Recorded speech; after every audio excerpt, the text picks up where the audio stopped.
I want to talk about something else. It's related to your book, and that's, I mean, the importance of your book, which I have sitting right here next to me.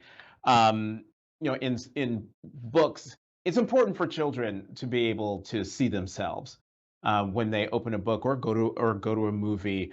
It's important for actually all of us, not just children, to see ourselves. In the Atlantic, you recently wrote that, like books, dolls too can be great teaching tools.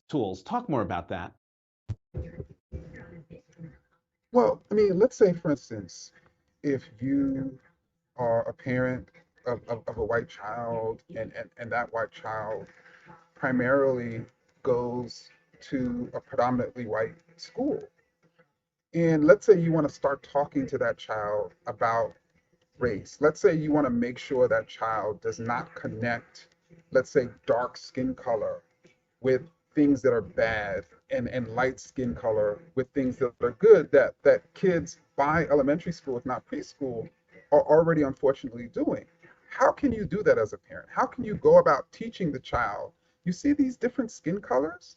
Though they look differently, they're both part of the same human rainbow. They're both equal. How can you do that? Or what can you use to do that?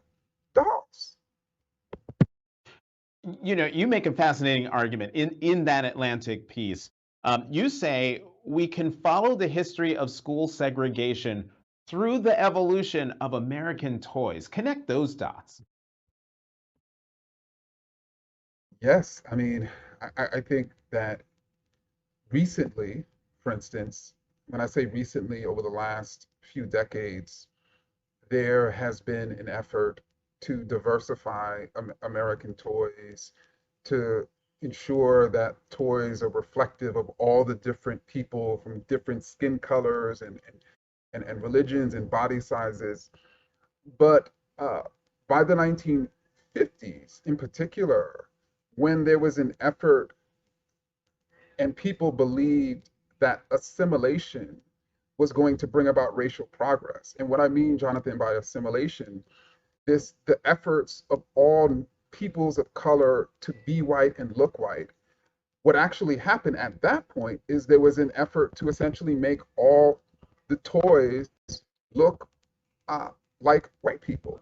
Before that, there were more, quote, different looking toys, but those toys were carrying racist stereotypes, particularly in the 1890s when you started to have this mass manufacturing of toys. So you had toys that depicted Chinese people in a stereotypical way, and black people and Irish people. And so, I think in many ways we can understand the way people are thinking about race by how toys are being created and marketed. You cite two studies prominently in your article, and I'm sure people listening to this conversation, their mind immediately goes to one that's really famous. The first being the Clark's survey in 1940, and then Margaret Beale Spencer's survey in 2010. What were their findings? Talk about those two studies. Sure. So in both studies, you had psychologists and social scientists who brought children together. In the Clark's study in 1940, it was just black children. In the study more recently, uh, the social scientists brought both white and black children, and they put dolls before them, uh, a doll that depicted somebody as black, a doll that looked white, and just asked those children, those young children, basic questions. Which doll do you prefer? Which doll is nice?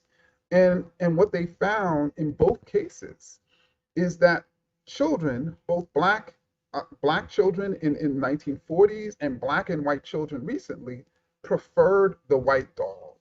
Consider that the nice doll. Consider that the better doll. And recently, uh, the researcher found that white children were even more likely to have what the researcher called pro-white bias than black parents are more likely to talk to their kids about race and protect them from messages that would cause them to connect positivity with a skin color.